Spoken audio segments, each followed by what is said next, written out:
এদিকে বিভাগের নদ নদী দখল দূষণ নিয়ে আলোচনা করতে এই মুহূর্তে সিলেট নগরীর জিন্দাবাজারে আছেন সহকর্মী ইকরামুল কবির। তার সঙ্গে যুক্ত হচ্ছেন বেলার বিভাগীয় সমন্বয়ক অ্যাডভোকেট শাহেদা আক্তার। সরাসরি চলে যাচ্ছি ইকরামের কাছে। ধন্যবাদ।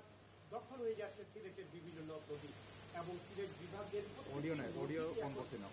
যুক্তিতে আছে এবং প্রত্যেকটি নদী যুক্ত হয়েছেন বেলার সিলেট বিভাগীয় কারণে নানাভাবে সমস্যার মধ্যে রয়েছে, যার সবকিছু মিলে কথা বলার জন্য আমাদের সাথে যুক্ত হয়েছেন বেলার সিলেট বিভাগীয় সমন্বয়ক অ্যাডভোকেট শাহেদা। আপনার সাথে আমাদের সাথে যুক্ত হওয়ার জন্য আপনাকে ধন্যবাদ জানাচ্ছি, কৃতজ্ঞতা জানাচ্ছি। আপনি আমাকে একটু বলবেন যে এই যে দখল হয়ে যাচ্ছে, দূষণ হয়ে যাচ্ছে, এগুলো নিয়ে আমরা দীর্ঘদিন দিয়ে কথা বলছি, সেমিনারে কথা বলছি, কেন এগুলো আবার আগের জায়গায় ফিরে যাচ্ছে না, কেন এগুলো উদ্ধার করা যাচ্ছে না?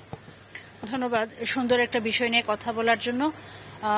যেটা আপনি নিজেই বললেন যে দীর্ঘদিন থেকে আমরা কাজ করে যাচ্ছি এই দখল দূষণ মুক্ত করার জন্য সিলেটের নদীগুলোকে, কিন্তু কেন হচ্ছে না। এবং আমার মনে হয় যে কেন হচ্ছে না সেটা আপনিও জানেন, যে আমরা যদি মোটা দাগে বলি যে কেন হচ্ছে না, এখানে কিছু স্বার্থ কাজ করছে এবং সেই স্বার্থবাদী গোষ্ঠীর স্বার্থকে সংরক্ষণ করার কারণেই কিন্তু আসলে এই দখল উচ্ছেদে যাওয়া হচ্ছে না, কিংবা দূষণ মুক্ত করার জন্য কিন্তু এখানে একটা বিষয় কাজ করে, সেটা হলো যে বড় বড় যে শিল্প প্রতিষ্ঠানগুলো আছে সেগুলো শিল্প প্রতিষ্ঠান কিংবা অন্যান্য কারণে যে হাউসহোল্ডের যে বর্জ্যগুলো আছে এগুলো থেকে যদি মুক্ত করতে হয় তাহলে এখানেও কিন্তু কিছু স্বার্থবাদী মানুষের স্বার্থে আঘাত লাগে। এবং আমি বলবো যে পুরো ব্যাপারটাই হচ্ছে যে একটা রাজনৈতিক ছত্রছায়ায় থেকে এই কাজগুলো যারা করছেন তাদেরকে রক্ষা করার জন্যই নদীগুলোকে মেরে ফেলা হচ্ছে, দখল এবং দূষণে জর্জরিত করে ফেলা হচ্ছে, নদীগুলোকে মেরে ফেলা হচ্ছে। এখন তো আমরা 5 আগস্টের পর ছাত্র জনতার বিপ্লবের পর একটি নতুন বাংলাদেশ পেলাম। এখন তো রাজনৈতিক ছত্রছায়া বা রাজনৈতিক প্রভাব মুক্ত বাংলাদেশ। সেক্ষেত্রে কি এখন মনে করছেন যে নদীগুলো দখল মুক্ত হবে, কিংবা নদীগুলোর পাড়গুলো যেই অপরিচ্ছন্ন অবস্থা আছে সবগুলো একবারে সুন্দর একটা অবস্থা ফিরে যাবে?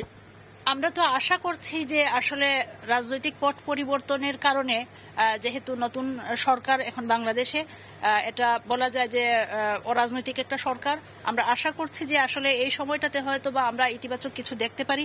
এবং এটা একটা বিষয় যে সরকারিভাবে যে উদ্যোগটা নেওয়া হয়েছে এখানে কিন্তু আমরাও শতভাগ সহযোগিতা করে যাচ্ছি, যেমন হচ্ছে দখলদারের তালিকা কিংবা কতটা নদী দূষিত আছে বা দূষণকারী কারা, এই বিষয়গুলো নিয়ে কাজ করা হচ্ছে। তো দেখা যাক কতটুকু কি হয়। আমরা আশা করছি যে যদি বর্তমান সরকারের অংশ হিসেবে কাজ করছেন, বর্তমান না সবসময় সরকারের স্থানীয় পর্যায়ে প্রতিনিধি হিসেবে যারা কাজ করেন, কর্তৃপক্ষ যারা আছেন, কর্মকর্তারা, তারাও যদি নিরপেক্ষভাবে কাজ করে যান এবং এই সুযোগটাকে কাজে লাগাতে চান, তাহলে আমরা আশা করতেই পারি যে আসলে আমাদের নদ নদীগুলো দখলমুক্ত হবে এবং দূষণমুক্ত হবে।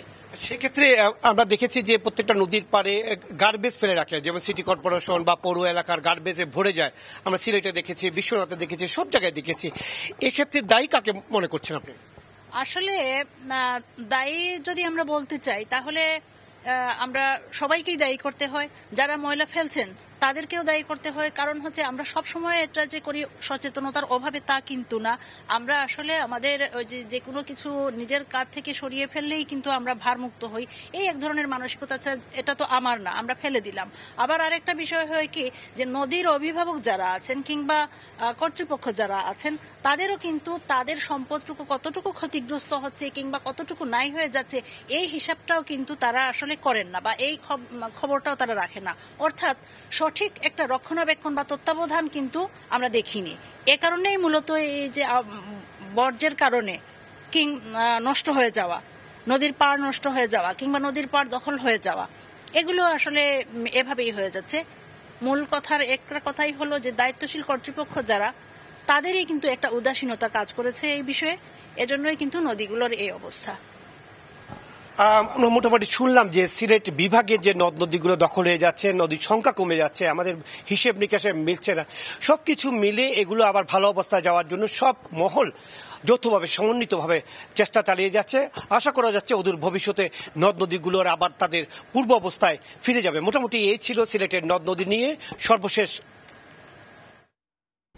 সিলেট থেকে যুক্ত হয়েছিলেন সহকর্মী ইকরামুল কবির, তার সঙ্গে যুক্ত হয়েছিলেন বেলার বিভাগীয় সমন্বয়ক অ্যাডভোকেট শাহেদা আক্তার।